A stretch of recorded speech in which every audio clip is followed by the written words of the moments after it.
وأصحابه أجمعين. اللهم علمنا ما ينفعنا وانفعنا بما علمتنا وزدنا علما وعملا وفقا في الدين يا رب العالمين وألحقنا بعبادك الصالحين. يقول الله تبارك وتعالى في القرآن المجيد وفرقانه الحميد بعد أعوذ بالله من الشيطان الرجيم هن لباس لكم وأنتم لباس لهن. The verse that I read, Hunna libasul lakum wa antum libasul lahun. They, meaning your wives, are a clothing for you. That's the literal meaning. Libas is clothing. They are a clothing for you, and you are a clothing for them. Wa antum libasul lahun. You are a clothing for them. Meaning that Allah subhanahu wa ta'ala protects your private parts, just like clothing, it clothes you. It protects your private parts from being shown and exposed to others. Likewise, the marriage is such that both of you cover each other's back in the sense that both of you are covering your faults. Both of you are covering your privacy. This is a matter of privacy. So likewise, here these ahadith, these 3 or 4 ahadith are specifically regarding intercourse, specifically regarding sexual relations. And when a man calls her wife, that she must obey in this. And I said previously that the literal meaning in fiqh is milkul bud'a. When a woman is getting married to a man, she is giving basically the ownership of her privacy to this man now. This man, for life, has, well, unless a divorce takes place, unless an annulment takes place, unless a khul'a takes place, unless a fasakh takes place by the judge, Islamic court. If that's not the case, then of course they will live as husband and wife, and they will be halal for each other. So therefore, halal for each other meaning to have relations, And the main purpose of having sexual intercourse and relations is to bring about children, pious children, inshallah. So this is the reason why Islam encourages us to stay into a marriage. Firstly, there is no boyfriend and girlfriend relationships in any form or any sort. If a person wants to go into a contract, then he must go into a halal contract whereby both of them are known within both of their family members. That way, there's no deceit, there's no cheating, there's no lying, there's no corruption in society. If a baby were to be born in that relationship, which is haram, that baby will be illegitimate. In English, back in the days, when you go and when a baby used to be born, they used to even write on the birth certificate. Alhamdulillah, they took it away nowadays. Otherwise, what's happening nowadays is another case. It's very scary. They used to write out of wedlock. Means a son born out of marriage, meaning a son born out of wedlock, not in marriage, meaning it's a son of zina. Son of zina. They had this within their own court systems. Alhamdulillah, they removed it now because of the widespread corruption that we have in our society, unfortunately. But the point is, according to Islam, that child will remain because they have been born without marriage. So therefore, these are a couple of ahadith that we'll go through inshallah quickly. وعن أنس بن مالك رضي الله تعالى عنه عن النبي صلى الله عليه وسلم قال ألا أخبركم برجالكم في الجنة قلنا بلى يا رسول الله قال النبي صلى الله عليه وسلم النبي في الجنة والصديق في الجنة والرجل يزور أخاه في ناحية المصر لا يزوره إلا الله في الجنة. So here Anas bin Malik radiallahu anhu reports that Rasulullah sallallahu alayhi wasallam said, should I not inform you, should I not tell you which men will be in Jannah? They surely, Sahaba said, Bala, sure and indeed, tell us please. Rasulullah sallallahu alayhi wasallam said, the Prophet is in paradise. Any Prophet is in paradise. Siddiq, the one who is truthful, he never lies, he is also in Jannah. A man who visits his brother, this doesn't need to be a blood brother, any brother, a Muslim brother, for the sake of Allah subhanahu wa ta'ala, nahiyatil Misr, like in the countryside, the way we say countryside, like the countryside.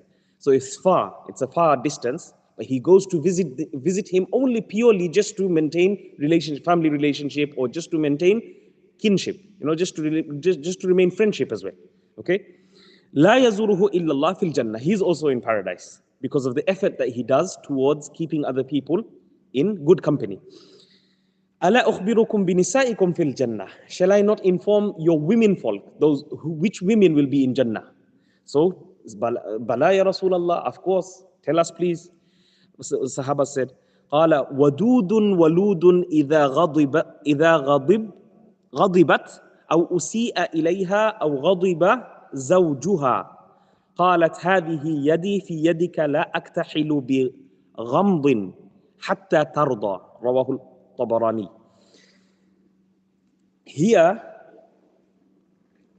Rasulullah says these women are in Jannah. The first category is wadud, the most loving woman, the women that have love and compassion towards their husbands. That's the first condition. Second one, walud, a woman who gives loads of children. A woman who gives loads of children. So this must be our mentality when it comes to Sharia, when it comes to deen, when it comes to that there's no such thing as being stingy. And of course, there's a thing where you have to balance your life. If you know what you can maintain, if you can maintain 4, 5, 6, depending on your health. Health is a big factor. Nowadays, health is a big factor because mothers and fathers are becoming ill because they get married too late. When you're in your 30s and you're having kids, your time's really ticking. Your body is not going to your body's not going to repair itself back after a kid. Okay? So this is why mental depression is high and everything else stress levels are high. Everything else is in a big mess. So we should go back to the way our fathers and our mothers and our grandfathers got married at an early age. The boy got married at an early age. The girl got married at an early age. They stayed halal all their lives. They never looked out of their relationship ever in their lives.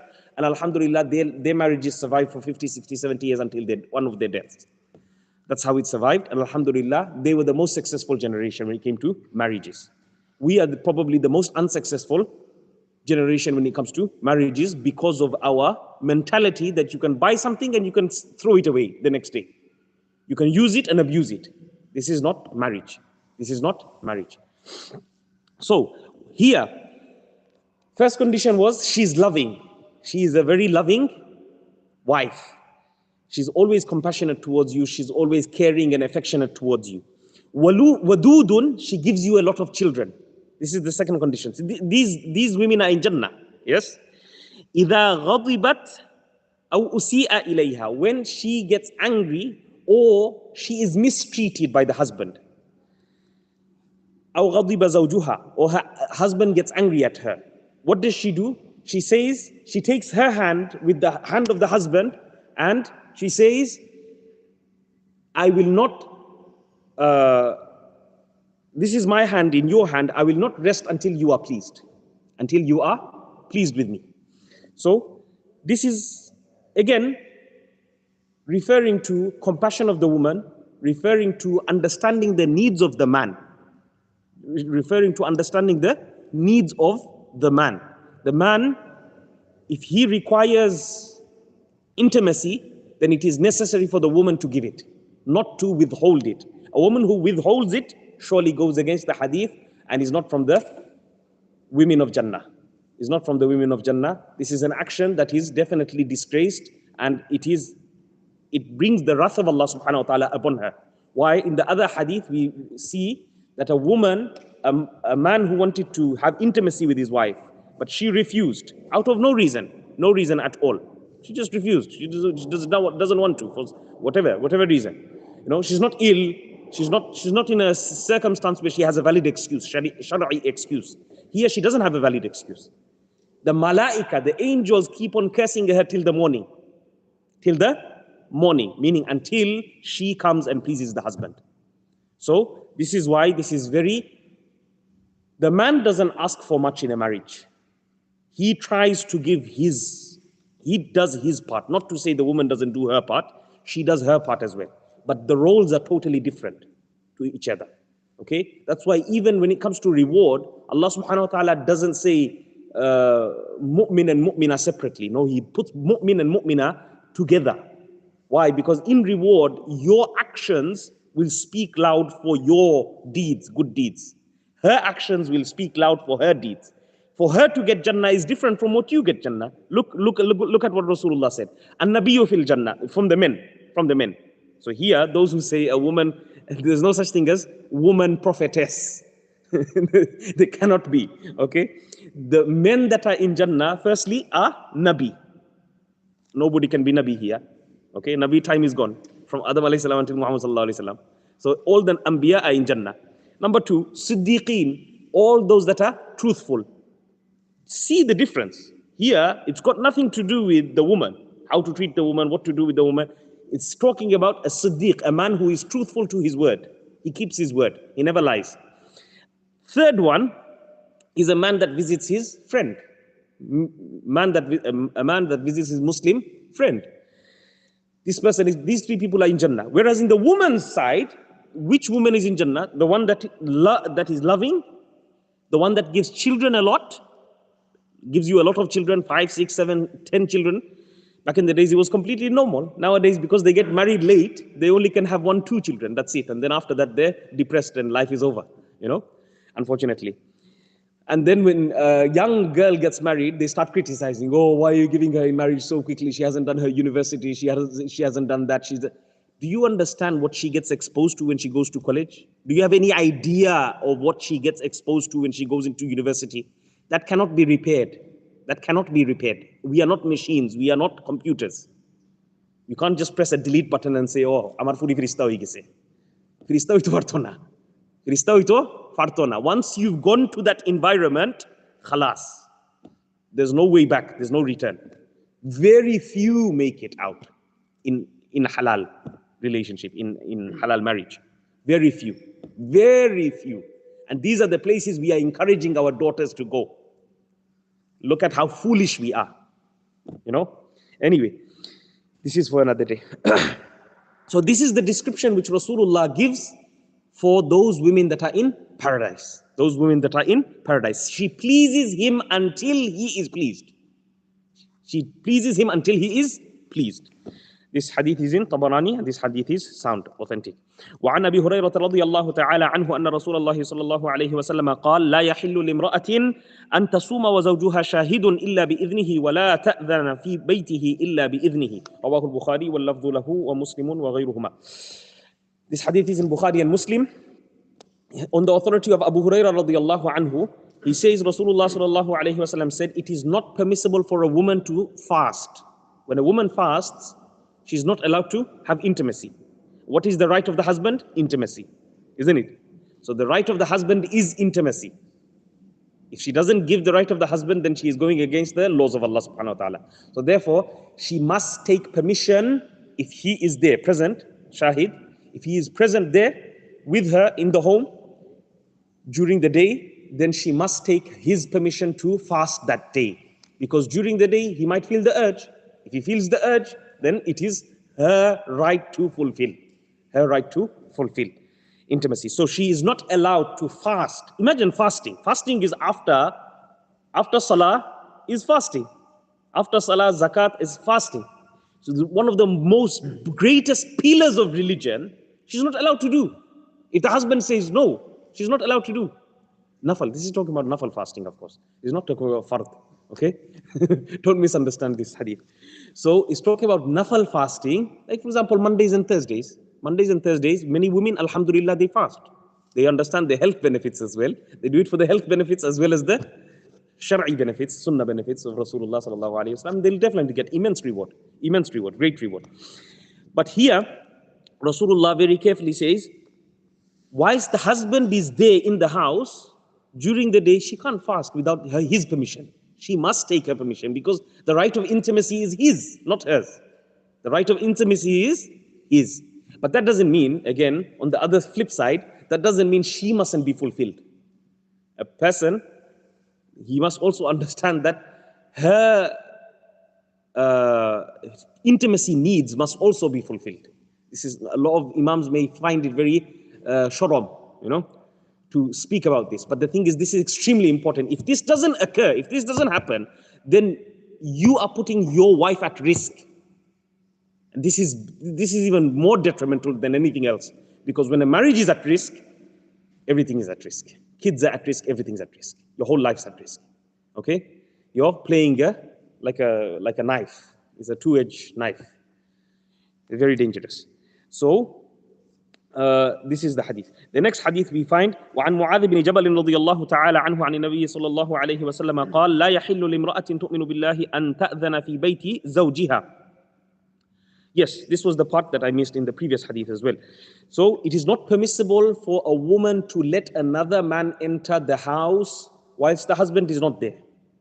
So if another man, for example, Sasagorobai, Hufurgorobai, Mamargorobai, Khalargorobai, if they come to your house, you're not allowed to open the door. If you open the door, you tell him, look, he's not home.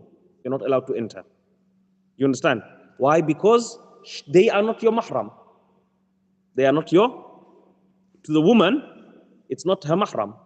So therefore, it is not permissible for a woman to open the door and start a conversation, start taking numbers, and now having a relationship with the Sasagorobai, Mamagorobai. It happens. It happens. Society is sick, human beings are sick. We come up with sick ideas and we do sick things. Okay? This is how it is. And shahwa is something, desire is something which overwhelms a human being. And khuliqa al-insanu da'ifa is regarding this. Insan is weak. Insan is weak in what regard? When it comes to his desires, when it comes to intimacy, when it comes to women. Okay? This is the verse that is referred to. So she should not let anyone inside her home, inside the home of her husband. وَلَا تَخْرُجُ وَهُوَ كَارِهٌ. And she must not come out of the house whilst he dislikes it, meaning he doesn't agree for her to go out. If he doesn't agree for her to go out to a certain person's house, she should obey him. She should obey him in that. Okay? It is not allowed for her to go if he, for example, to go to Sasar Gorobai's house, cousin's house, with the kids, whilst the husband is at work, at Uber. Was big problem. He minds. He has a problem with his wife going to, and this minding is good. Self-possessiveness, ghaira is from deen. If you don't have self-possessiveness, you're not a man. If you let your wife wander everywhere, you become the youth. You flaunt your wife everywhere, flaunt your wife to other men, you let your wife go on social media. This is the youth. This is someone who's destined for Jahannam. Someone who's destined for Jahannam according to the verses of the hadith of Rasulullah sallallahu alayhi wa sallam. وَلَا تُطِيعُ فِيهِ أَحَدًا. She must not obey anyone against him. Okay? وَلَا تَعْزِلُ فِرَاشَهُ. And she must not distant herself from having intimacy with him. Meaning, she mustn't, the literal meaning of this is separate beds. The man staying on the couch, the woman staying on the bed. It doesn't happen? Happens to everyone. Okay, this is against the teachings of Islam. She shouldn't do this. She shouldn't make her husband sleep on a separate bed. Of course, if there's kids involved, then it's a different case. Sometimes you have to sleep separately because of other requirements. Some people are working night shifts, so you must understand that. وَلَا تَضْرِبُهُ. In context, everything in context. Okay? وَلَا تَضْرِبَهُ. And she, subhanallah, this is the amazing hadith today. She must not beat him. I was confused myself when I read the hadith. وَلَا تَضْرِبُهُ. She must not hit him. There's many women that do this and think that this is a joke. This is not a joke. A man is a man. He'll not hit back. A real man is a man. He'll never put a finger on his wife. But if she's constantly abusive, then it becomes a problem. Because this is directly against the command of Rasulullah sallallahu alaihi wasallam. Okay, so a woman must also take precaution and have respect. Just like, in fact, in the books of hadith, in the books of fiqh, it mentions that she should respect her husband like she respects her father. Just like she'll never punch her father or something, or kick her father ever in her life. Likewise, she must respect her husband to that extent. فَإِنْ كَانَ هُوَ أَظْلَمَ فَلْتَأْتِهِ حَتَّى تُرْضِيَهُ. If he is in the wrong, then she must please him. She must make him happy. That's the literal translation. فَإِنْ قَبِلَ مِنْهَا فَبِهَا وَنِعْمَةً. And if he accepts this from her, then it is well and good. Meaning both of them will be well, because both of them are happy with each other again, and Allah is happy with them. Because when both of you are happy, wife and husband, then Allah is happy with you. But when you start having fights and quarrels and arguments, that's where Allah subhanahu wa ta'ala becomes displeased with you automatically. وَقَبِلَ اللَّهُ عُذْرُهَا وَأَفْلَجَ حُجَّتَهَا وَلَا إِثْمَ عَلَيْهَا. There will not be any sin anymore. So this is specifically referring to intimacy, specifically regarding sexual intimacy. That if she fulfills the requirement of sexual intimacy to the husband, she's done her part. Her hujjah is there. Her proof is there to Allah subhanahu wa ta'ala that I tried my best to please him. If he didn't become happy afterwards, and he's still angry at me for some other reason, that's his problem. That's his problem. She can go to Allah subhanahu wa ta'ala and say, look, his right is intimacy, I gave him his right. And there is no sin upon her, even if the husband is still displeased. وَإِنْ هُوَ لَمْ يَرْضَى فَقَدْ أَبْلَغَتْ عِنْدَ اللَّهِ عُذْرُهَا. She has a valid excuse. She has a valid excuse, even if he is not happy. رواه الحاكم وقال صحيح الإسناد. Imam Hakim narrated in his Mustadrak, and the hadith is sahih. وعن زيد بن أرقم رضي الله تعالى عنه قال رسول الله صلى الله عليه وسلم المرأة لا تؤدي حق الله حتى تؤدي حق زوجها كله ولو سألها وهي على ظهر قتب لم تمنعه نفسها رواه الطبراني بإسناد جيد. Here, Zayd ibn Arqam, one of the Sahabis, he reports that Rasulullah sallallahu alayhi wasallam said, the woman, al-mar'atu la tuaddi haqq Allahi alayha. A woman will never be able to fulfill the right of Allah. Right of Allah is Salah, Zakah, Sawm, Hajj, normal things. She will not be able to fulfill them. Imagine how serious this matter is. She will not be able to fulfill the rights of Allah subhanahu wa ta'ala until and unless she fulfills the right of all the rights of her husband. Kullahu. All the rights of her husband must be fulfilled. And this is specifically, I said, regarding intimacy. These 4 hadiths in our lecture, this lecture, is specifically regarding intimacy. Look at the last part. وَلَوْ سَأَلَهَا. Even if he were to ask her, وَهِيَ عَلَى ظَهْرِ قَتَبٍ. She is on the back of a camel. Meaning, she's doing an action which is important. She's maybe traveling or something, you know. لَمْ تَمْنَعْهُ نَفْسَهَا. She is not allowed to prevent herself from him, giving him his right of intimacy. And the other hadith that we know more well, instead of the back of a camel, because we might understand this example less because of our language barrier between Arabic and English. The other example is وَلَوْ عَلَى التَّنُّورِ. Even if she is on the stove cooking. Cooking is extremely important to everyone, to the whole household. But even if she is cooking and the husband requires intimacy and he asks for it, she must give it. She must give it. Okay? This is the right of the husband, and she will never be able to fulfill the rights of Allah subhanahu wa ta'ala, meaning Allah subhanahu wa ta'ala will not be pleased with her until and unless she pleases him. She pleases him. Why? This is his haqq. This is why he got into a marriage. This is why he's paying the bills. This is why he's paying the rent. This is why he's working 7 days a week, 3 jobs. So, subhanakallahumma wa bihamdika nashhadu an la ilaha illa anta nastaghfiruka wa natubu ilayk.